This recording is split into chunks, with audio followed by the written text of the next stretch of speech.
ఓం శుక్లాంబరధరం విష్ణుం శశివర్ణం చతుర్భుజం ప్రసన్నవదనం ధ్యాయేత్ సర్వవిఘ్నోపశాంతయే. ఓం సరస్వతీ నమస్తుభ్యం వరదే కామరూపిణి విద్యారంభం కరిష్యామి సిద్ధిర్భవతు మే సదా. ఓం గురుర్బ్రహ్మా గురుర్విష్ణుః గురుర్దేవో మహేశ్వరః గురుః సాక్షాత్ పరబ్రహ్మ తస్మై శ్రీ గురవే నమః.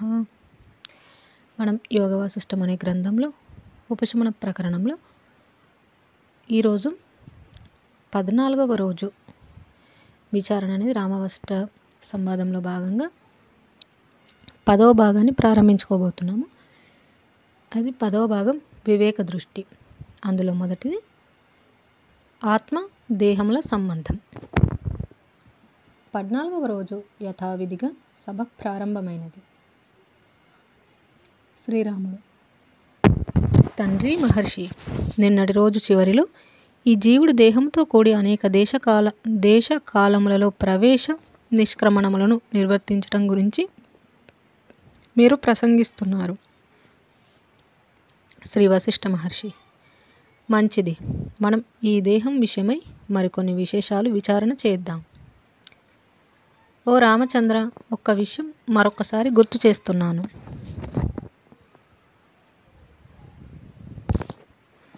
మొదటిది, ఈ దేహం జనించుటచే నీవు జనించుట లేదు. దేహము కంటే ముందుగానే నీవు ఉన్నావు. 2, దేహము ఉన్నంతకాలం దేహాశ్రయుడిగా ఉండనే ఉన్నావు.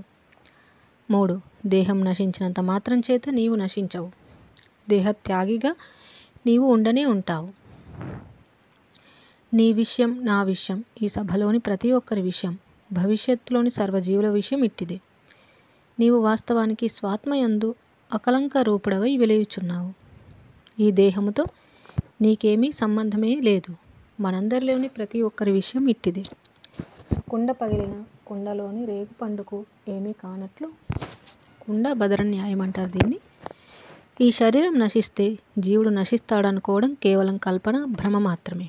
నశ్వరమగు ఈ దేహం నశిస్తే అది ఎక్కడి నుండి వచ్చిందో అక్కడికే పోతుంది. నేను ఈ శరీరంతో నశించుచున్నాను అని తలచే మూఢచిత్తునకు ధిక్కారమగుగాక. దృష్టాంతంగా ఒక రథం తీసుకుని చెప్పుకుందాం.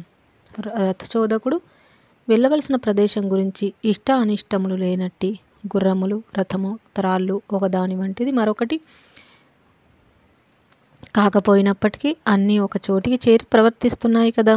అట్లాగే దేహి, ఇంద్రియములు, దేహము, మనస్సు ఇవన్నీ ఒక చోటికి వచ్చి ఆయా కార్యక్రమములను నిర్వర్తిస్తున్నాయి. తటాకంలోని స్వచ్ఛమైన నీటికి బురదకు ఉన్న సంబంధమే ఆత్మకు ఈ దేహేంద్రియములకు గల సంబంధమని గ్రహించు. సుదీర్ఘమైన ప్రయాణం చేస్తున్న ఒక బాటసారి మార్గమధ్యంలో ఒక సత్రంలో బస చేస్తున్నాడనుకో. అతనికి ఆ రాత్రి శయనించే గదిలోని వస్తుజాలంతో ఏర్పడే నావి అను మమత్వాభిమానం వంటిదే ఈ శరీరమునకు సంబంధించిన మమకారములు సుమ. ఆ గదిలోని వస్తువులతో ఏర్పడే సంయోగంచే సుఖము, వియోగముచే దుఃఖములకు ఏమి అర్థమున్నది చెప్పు. ఆ బాటసారి అగ్నుడైతే సత్రంలో ప్రవేశించి, ఆహా, ఇవి నావి, ఆ గది అతనిది, వీటిపై నాకే హక్కు, అయ్యో ఇక తెల్లవారబోతుంది, వెళ్ళిపోవలసి వస్తుందేమో గదా, ఎట్లా, నే వెళ్ళిన తర్వాత ఇవన్నీ ఏమవుతాయి, ఏమో మరి అని భ్రమించి అనేక దుఃఖాలు పొందుతాడు. ఆ బాటసారి గనుక జ్ఞాని అయితే ఆ సత్రంలోని గది కానీ, ఇందులోని సామాగ్రి కానీ, ఈ సత్రం యజమానివి కానీ నావి కావు. నేను ఇక్కడ బస చేస్తూ ఇక్కడి వాతావరణమునకు అనుకూలనై ఉంటున్నాను. వీటిని సొంతం అనుకుని మమకారం నేనెందుకు కలిగి ఉండాలి? ఇవి నావి కానప్పుడు వీటిని త్యజించటమేమిటి, కోల్పోవటమేమిటి అని గ్రహించి ఉంటాడు. వాటిని ఉపయోగిస్తూనే తాను వాటికి వేరై ఉంటాడు. అతనికి అక్కడి వస్తువులకు గల సంబంధమే ఆత్మకు ఈ దేహాదులతో గల సంబంధం సుమ. ఒక బాలుడు బాగా అల్లరి చేస్తున్నాడనుకో. అతని దాది అతనిని సమీపించి, ఓయి బాలుడా, నీవు ఇట్లాగే అల్లరి కొనసాగించావా? ఆ చీకటిలో నుంచి ఒక బేతాళుడు వచ్చి నిన్ను పట్టుకుపోతాడు. అతనికి పెద్ద పెద్ద దంతములు, చింతనిప్పు లాంటి ఎర్రటి కళ్ళు ఉంటాయి. తలపై 2 కొమ్ములు కూడా ఉంటాయి. మరి అతనిని పిలవమంటావా అని భయపెట్టుచున్నదనుకో. ఆ బాలుడు చీకటి వైపు చూచి అక్కడే ఆ విశేషణములు గల ఒక ఆకారంను ఊహించుకొని, వద్దులే, నేను అల్లరి చేయను అని ఊరుకుంటాడు. చూచావా? ఆ బాలుని కళ్ళకు కల్పిత భేదారుడు అనిపించినట్లు జీవునకు ప్రీతి, అందము, సుఖము, దుఃఖము, గ్రాహ్యము, త్యాజ్యము మొదలైనవన్నీ మిథ్యారూపంగా ఏర్పడుచున్నాయి. అయితే వాటికి ఆత్మకు సంబంధమే లేదు. ఆ కలుగుచున్నదంతా కల్పిత బంధమే. ఒక మహావృక్షం నుండి లభించిన కొయ్య నుండి వేర్వేరు విగ్రహములు తయారు చేయబడుచున్నట్లు సమ్మిళితములైన పంచభూతముల నుండి ఈ జన సమూహమంతా వేరువేరుగా నిర్మించబడుచున్నారు. అందుచేత ఈ అనేక శరీరములను చూచి నీవు భ్రమ పొందవద్దు. ఒక పెద్ద కట్టెల మోపులో ఉన్నవన్నీ కట్టెయే కాని మరింకేమీ కాదు కదా. ఈ దేహం కూడా మనం పరిశీలించి చూస్తే ఇందు పంచభూతములు తప్పించి మరింకేమీ లేదు. ఓ జనులారా, ఈ పంచభూతములు ఉత్పత్తి, క్షోభ, వినాశనములందు మీరు ఎందుచేత హర్షశోకవశులవుచున్నారు కాస్త చెప్తారా? అగ్ని అందుపడి మిడత భస్మమవుతున్నట్లు మీరు కూడా భౌతిక సంఘాతమైన కామము అను పేరు గల విషయాగ్ని అందు ఎందుకు పడుచున్నారు? అందు ఏ గొప్ప శాశ్వత విశేషం మీకు కనబడుతోంది? ఇవన్నీ అజ్ఞానుల యందు మాత్రమే ప్రీతి జనింపజేస్తున్నాయి. జ్ఞానులకు పంచభూత రూపములుగానే కనిపిస్తున్నాయి. పరస్పర సంబంధం లేని రెండు వేరువేరు వస్తువులను ఒక చోటికి తీసుకువచ్చి ఉంచామనుకో, ఆ రెండు వస్తువులకు ఒకదానిపై మరొకదానికి రాగము ఏర్పడుతోందా? లేదే. అలాగే చిత్తము, శరీరములకు ఒక చోట ఉన్న ఒకదాని పట్ల మరొకదానికి రాగం ఏర్పడవలసిన పనేమున్నది? పని లేదు. అయినా కల్పనచే ఏర్పడుచున్నది.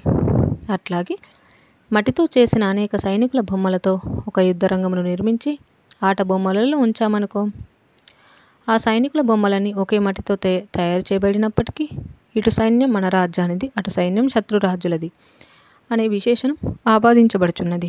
కల్పన చేతనే కదా. ఈ బుద్ధి, ఇంద్రియములు, మనస్సు, ఆత్మల సంసర్గము మమత్వరహితంగా గాంచబడుగాక. శిలా విగ్రహములకు పరస్పరానుబంధం ఉండనట్లు ఆత్మకు ఈ దేహ ఇంద్రియాల పట్ల రాగం ఉండకుండుగాక. వాటి కొరకు విలిపించటం అత్యంత అసంగతమైన విషయమని ఆత్మస్వరూపుడవగు నీవు గ్రహించు. తరంగం ఎక్కడెక్కడివో కొన్ని గడ్డి పరగలను ఒక చోటికి చేర్చున్నట్లు ఆత్మ పంచభూతములను ఒక చోటికి చేర్చి తద్వారా ఈ జగత్తును గాంచుచున్నది. కెరటముల ప్రభావం చేత కొట్టుకు రాబడుచున్న కొన్ని గడ్డి పరకలు కలుస్తున్నప్పుడు, విడిపోతున్నప్పుడు రాగద్వేషాలు, హర్షశోకాలు పొందుతాయా? లేదు కదా. ఈ పుత్రులు, పశువులు అయిన వాళ్ళు కానివాళ్ళు అన్న రూపంలో ఏర్పడి ఉన్న ప్రాణులన్నీ పంచభూత మాత్రములై ఆత్మ మహాసముద్రంలో కలవటం, విడిపోవటం చేస్తున్నాయి. ఇందులో శోకించటానికి గాని సంతోషించటానికి గాని ఏ విశేషమున్నది? జలంలో ఆవర్తముల వలె చిత్తముల అనురూపం పొందిన ఆత్మ పంచభూతములను ఒక చోటికి చేర్చి వినోదిస్తుంది. సంచలనముచే మాలిన్యం పొందిన జలం క్రమంగా సంచలన రహితమవుచున్నప్పుడు ఆ మాలిన్యమును వదిలి శుద్ధ రూపం పొందుతోంది. చూచావా? జ్ఞానం యొక్క సహాయముచే విషయ రూపమును త్యజించుచున్న జీవుడు స్వయముగా బ్రహ్మరూపమును పొందుచున్నాడు. ఆకాశమును సంచరించే సిద్ధపురుషులు, దేవతలు వాయుమండలం నుండి భూమండలం చూస్తూ ఉంటారు. చూచావా? జ్ఞానము పొందిన జీవులు ఈ పంచభూత సముదాయం నుండి విడిపడిన వారి తమ దేహంతో సహా సర్వబాహ్య వస్తు సముదాయమును తన స్వస్వరూపము కంటే వేరైనదిగా గాంచుచున్నారు. దేహాతీతులైన జ్ఞానులు పంచభూతములను తమకు వేరైనదిగా, అసంబంధమైనదిగా గాంచుటచే తమ యొక్క జన్మరాహిత్యమును ప్రత్యక్షంగా గాంచగలుగుచున్నారు. లేదా ఇదంతా మమాత్మ విన్యాసమే అనురూపంగా ఆస్వాదిస్తున్నారు. సూర్యకాంతి మణివలె స్వయం ప్రకాశమును అవధరిస్తున్నారు. మద్యము త్రాగి మత్తులో ఉన్నవాడు తన యొక్క పూర్వస్థితులను, తదితర పరిచయములను, తన ఎదురుగా ఉన్న వస్తుజాలను అస్పష్టంగా గాంచుతూ ఉంటాడు. ఆ మత్తు దిగిపోయిన తర్వాత మరల ఇతఃపూర్వము జ్ఞానమును సుస్పష్టంగా తిరిగి పొందుతాడు. అట్లాగే దేహాతీతత్వం అవధరించిన మహనీయుడు ప్రమాణ ప్రమేయముల నుండి విడివడి వికారరహితుడై తన ఆత్మను గాంచుచున్నాడు. ఓ రామ, వివిధ సముద్ర జలములు తరంగముల కల్లోలం చేత తేలియాడే గడ్డి పరకలతో సంయోగ వియోగములు చేస్తున్నట్లుగానే ఆత్మయే సమస్త వస్తు సంయోగ వియోగాది క్రియా విశేషములను స్వయం కల్పితంగా నిర్వర్తిస్తోంది. జై శ్రీరామ్.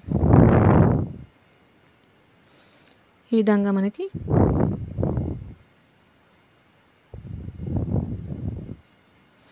ఆత్మ దేహముల సంబంధము అనే విషయాన్ని గురించి వివరించడం అనేది చూసాము. ఇక తర్వాతి అంశం 2, ప్రపంచాతీతులు. శ్రీ వశిష్ఠ మహర్షి. ఈ ప్రపంచంలో కొందరు నేను వర్ణిస్తూ వస్తున్న విశేషాలతో శరీరాతీతులై ఆత్మతో ఏకత్వం పొందిన వారై ఉన్నారు. వారు వీతరాగులై పాపరహితులై బ్రహ్మపదమున వెలుగొందుచున్నారు. అట్టి వారిలో కొందరు బోధకులై బ్రహ్మతత్వ ప్రవచనం చేస్తున్నారు. అట్టి మహనీయులకు దిగ్విజయమాగుగాక. సముద్రంలోని మహాతరంగములు తమ యందు అమూల్యమైన రత్నములు కలిగి ఉండి కూడా వాటి యందు ఆశ లేకుండానే యథాతథ సంచలనంతో సంచరిస్తూ ఉంటాయి కదా. ఆ మహాత్ములు కూడా అజ్ఞానులై వాసనారహితులై అనాసక్త చిత్తముతో వ్యవహారంలో ఆచరిస్తున్నారు. తీరమున ఉన్న భవనం చూచి సముద్రం క్షోభ చెందుతోందా, మోదం పొందుతుందా? గాలికి దుమారం లేచినంత మాత్రం చేత ఆకాశం మలినమైపోతుందా? ఈ ప్రపంచ వ్యవహారములచే ఆత్మజ్ఞాని మలినం పొందడు, మార్పు పొందడు, చేర్పు పొందడు. శ్రీరాముడు. అట్టి మహనీయులు అందరిలాగానే ఈ ప్రాపంచిక రాగద్వేషముల మధ్య మనగలుగుతారు. శ్రీ వశిష్ఠ మహర్షి. స్వచ్ఛమైనట్టి మలినమైనట్టి చంచల జలతరంగములచే సముద్రము రాగము గాని ద్వేషము గాని పొందుతోందా? లేదు. ఆత్మజ్ఞాని కూడా భోగములచే రాగము గాని ధన జనాదుల రాకపోకలచే ద్వేషము గాని పొందుటలేదు. ఈ జగత్తులో ఉన్నది ఉండబోయేది మనస్సు యొక్క సంకల్ప వికల్పములు మాత్రమే అని అతనికి తెలుసు. ఇదంతా విషయోన్ముఖమైన చైతన్యం యొక్క విలాసం మాత్రమే అని ఆత్మజ్ఞాని ఎరిగియే ఉంటాడు. ఈ అహంకారము, ఈ త్రికాలస్థమగు విషయములు, ఈ దృశ్య దర్శన సంబంధములు సర్వము మనోవిజృంభణ మాత్రమే. దృశ్య దర్శనముల మధ్య దృక్ ఉన్నది. దృశ్యము దృక్ యొక్క అధీనంలో ఉన్నది. దృక్ ఈ దృశ్యమును ఎట్లు చూస్తే అట్లే ప్రాప్తిస్తూ ఉంటుంది.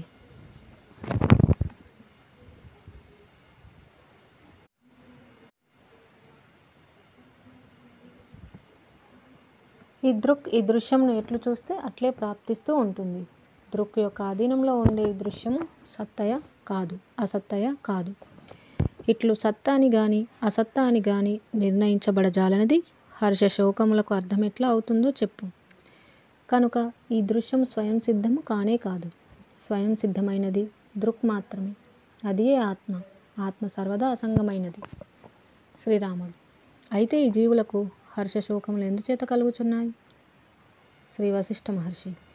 రామ, ఇప్పుడు నీకు కొన్ని సందర్భాలలో హర్షశోకములు కలుగుచున్నాయి కదా. నిన్నొక చిన్న ప్రశ్న వేస్తాను. అట్లా ఏర్పడే హర్షశోకములు సత్యమైన దాని గురించా లేక అసత్యమైన దాని గురించా? కాక సత్య అసత్యమైన దాని గురించా? అసత్యమైనది మిథ్యయే కదా.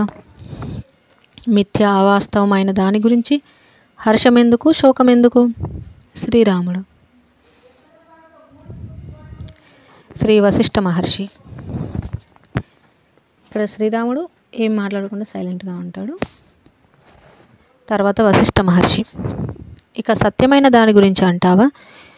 అది ఎల్లప్పుడూ సత్యమై నిత్యమై లభించియే ఉన్నది కదా.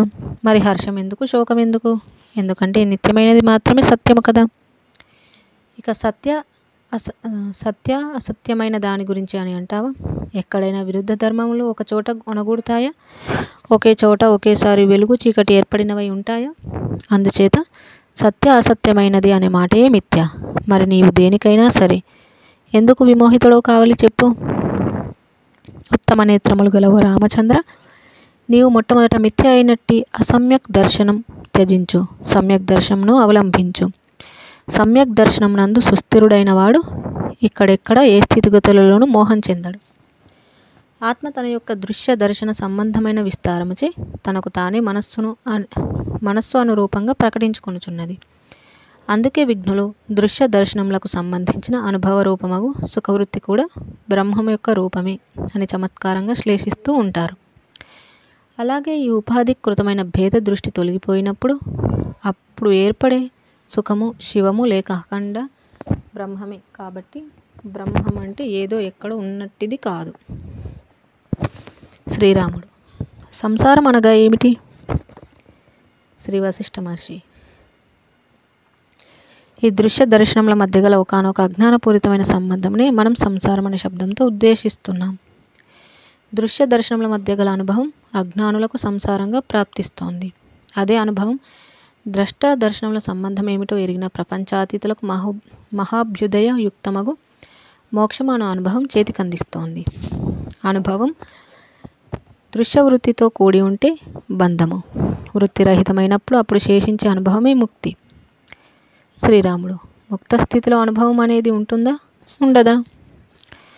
శ్రీ వశిష్ఠ మహర్షి: అనుభవమే ఆత్మ యొక్క ముఖ్య దేహం.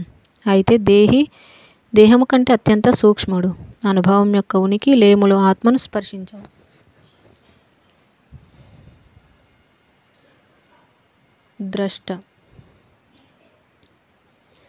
ద్రష్ట దృశ్యాతీత అనుభవంను, తర్వాత ముక్తిని పొందుతాడు.